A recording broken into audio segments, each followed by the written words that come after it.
Okay, Chris. Like we said today, all we're gonna do is we're gonna work on that new idea for the circle of fifths. All right.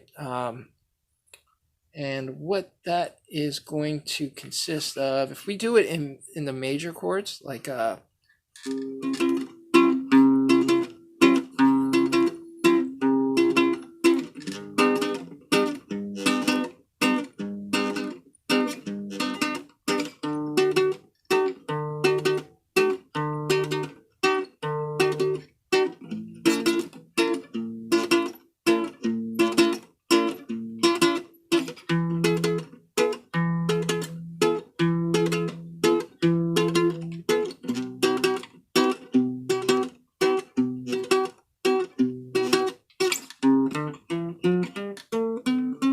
right, and then you can do the two octaves if that's a good pace for you. You can just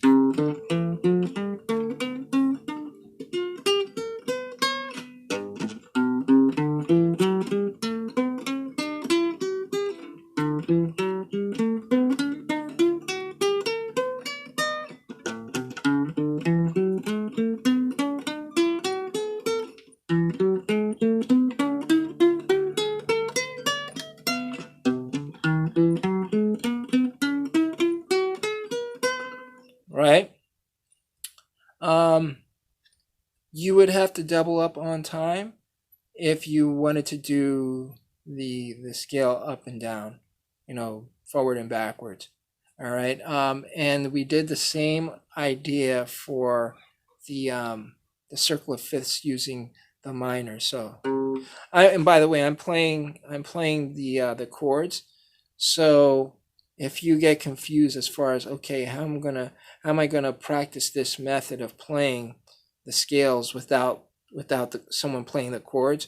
Well, now you have that. So where I'm just gonna play these chords out. I'll just go uh, do one go through of it, and if you want to do that yourself and then play along with your recording, that's a good thing too. So here we go for the minor circle of fifths.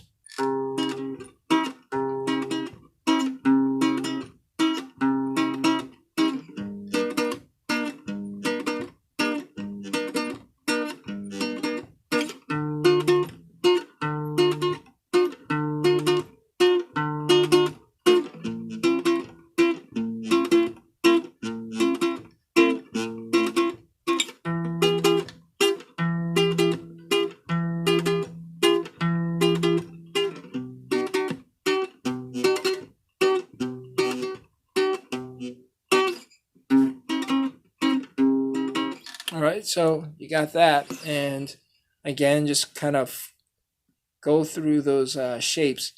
Um, this is the class where we're really going into another level of playing, and we're applying everything that we did in one fixed position to any position. All right, as long as you know the shapes and what the shapes are tied to. And okay, I'm going to do the harmonic minor for this particular progression, the circle of fifths, right? So you just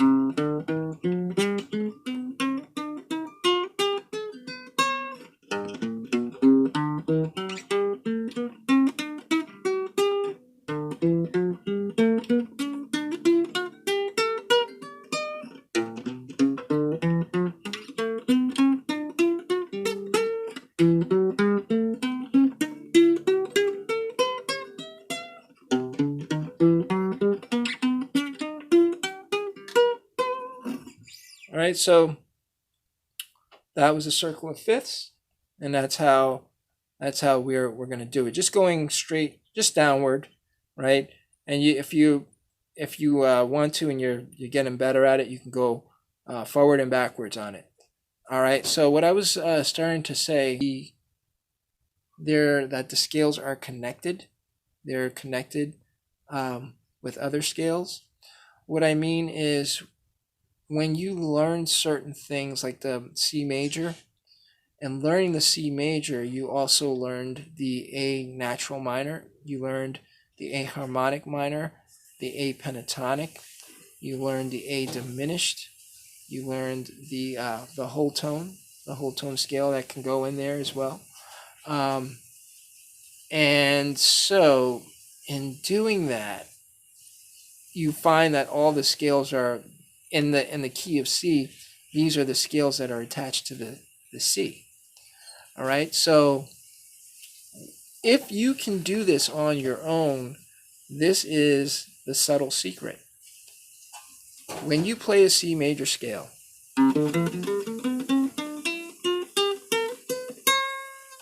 look for different positions you find yourself at when you're playing the C major scale that will lead into an A pentatonic scale, an A diminished scale, an A harmonic scale, an A natural minor scale. So I'm going to give you an idea here. So I went 3, 5, 2, 3, 5, 2, 4, 5, 7, 5, 6, 8, 5, 7, 8. Now, if you look at the 5, 7, 8, and you take out the 7, you got a pentatonic. Your A pentatonic. Right? If you have an A pentatonic, what is inside the A pentatonic, instead of 5, 8, you also have a 5, 7, 8, 5, 7, 8, 5, 7. That's your natural minor. And then you have 5, 7, 8, 5, 7, 8, 6, 7. That's your A harmonic minor. Then you have 5, 7, 8, 5, 6, 9, 6, 7. That's your A diminished. And then if you're at your A, if you go a whole step down, you have, right? You have a whole tone scale that you can use, starting on your G, right? So you've got a lot of scales in there. Not to mention that in your pentatonic, you have modifications of the pentatonic, right? Where you can add some chromatics in there. We did all those things. So you have a whole lot of things attached to the C scale. Okay? Then you have your modes that you know, and that's your whole guitar right there. So here's the thing, starting from the C, all those scales in the key of C are associated with the C. They're connected to the C in such a way, right? So in doing that, anywhere you are on your guitar, if you know how those scales, if you figure out a certain method of knowing, okay, I just showed you one. Okay, 3, 5, 2, 3, 5, 2, 4, 5, 7, 5, 6, 8, 5, 7, 8. Boom, right there. Right when I do 5, 7, 8 on my first string, it's going to be 5, 7, 8 on my sixth string. They're both the same, right? So that is a pattern that you already know. Pentatonic, boom. Natural minor, boom. Harmonic minor, right there. Diminished, right there, right? So you have a lot of things. And then you slide down one fret, right? Right? You have your whole tone scale. So that's a lot of stuff right there. And those aren't even the modes up and down the neck of your guitar. So if the song is not in C, but the song is in D, well, you just do the same thing. Because if you know where your D is, right, and you know that scale from your 5th fret, guess what?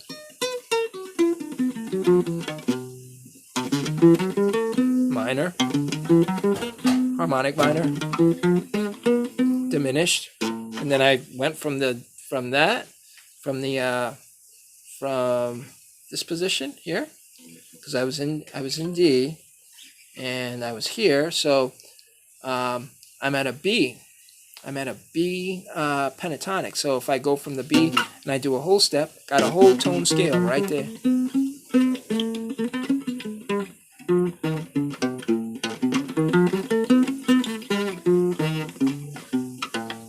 So I'm right there, and it doesn't matter where I am. All right. I could even, if I let's go back to the C. If I'm at the C, right, and it's like, okay, so what if I'm not good at referencing all those scales from the 5th fret? No problem. That's why I showed you how to do it from the 6th string, right? You know, if you're not good at doing it from the 5th string, referencing your scales from that, go to your 6th string and do the C. Watch this. Okay, so you have, right? So if you're at your C, just count 4 frets over, you're at an A pentatonic. If you're at a C here, it's even easier. Instead of doing your C, when you do your C major scale, if you're trying to figure out what's connected to that, your middle finger becomes your pinky, and you just count 4 frets over, and that's all your scales, all of them, right there. A pentatonic, A natural minor, A harmonic minor, A diminished. Slide over a whole step, you have your whole tones right there. All right, so from your 6th string, you can just, you don't even have to put your pinky there. You can literally just go 1, 2, 3, 4, and put your first finger there, and you have your pentatonic, your natural minor, your harmonic minor, your diminished, and then you go over a whole step over, you got your whole tone scale, right? And that's all of that right there. And then your modes take up the whole thing. So that's why I say just know one scale, know it extremely well, and know exactly what's connected to that scale. If you know that, that's what those charts were. That's the subtle secret. Dissect those things, but everything is united. Everything is one, but you just have to know how it's one. That's why we know that one scale, because all the notes are in the one scale. It's just there's different connections, like where the scale starts, the tension notes that can go into that particular scale pattern. Get to know all of that in one position. If you know it in one position, then you'll know it in all the positions. I hope this is making sense, because if it is, you're not going to have any limitations at all. Okay, I'm showing you this video because I can see, if you can get this concept, you will have no problems learning anything, classical, nothing, because you'll understand how that whole thing works. You'll know, okay, if this composer did this song in a G, well, you'll know, like when you're reading the music, you'll be able to position your hands a certain way, because you'll already know, okay, this is more convenient for this key, right? Because everything is in there. You'll know because of the key of the song. It's hard to explain it, but go over this video and go over what I just said. Just kind of look for easy the patterns when you do a C, and when you end on a certain point, where you're ending, and like what's in that area, right? Because there's a lot of stuff there. You're just seeing, I'm just showing you from key spots, but those spots have modes, and that's where all this stuff is. Those are all the modes, for the same arrangements of notes, but in different spots. Just the whole concept of modes. That's what all that stuff is. It's different starting points, because those notes repeat themselves in different places on the different strings. Okay, I think I'm going a little bit too into it, but hopefully you'll understand where I'm coming from with just keeping everything simple. Know the one scale, dissect it. Know that if I do the scale, boom, it's going to lead me here, and that's where I play my A pentatonic. It makes a certain shape, and that's only for you to know. So you have to come up with your own kind of easy way of doing this, because there's a lot of information. There's a lot of notes there, but it all comes from one position, one certain pattern, right? So I think this is a very effective way of doing this. If you're having problems, feel free to leave a message or email, because I think you're the one that can really use this method, and it will really, really be effective for you. So anyway, going on and on, I like what I see when you're playing. I think you're on to something with a lot of your ideas. All right, Chris. Good work as always. Play around with the idea. I've gone on a lot with this, but just play around with certain things that I said. All right. Thanks a lot, Chris, and I'll see you on next Monday. All right. God bless.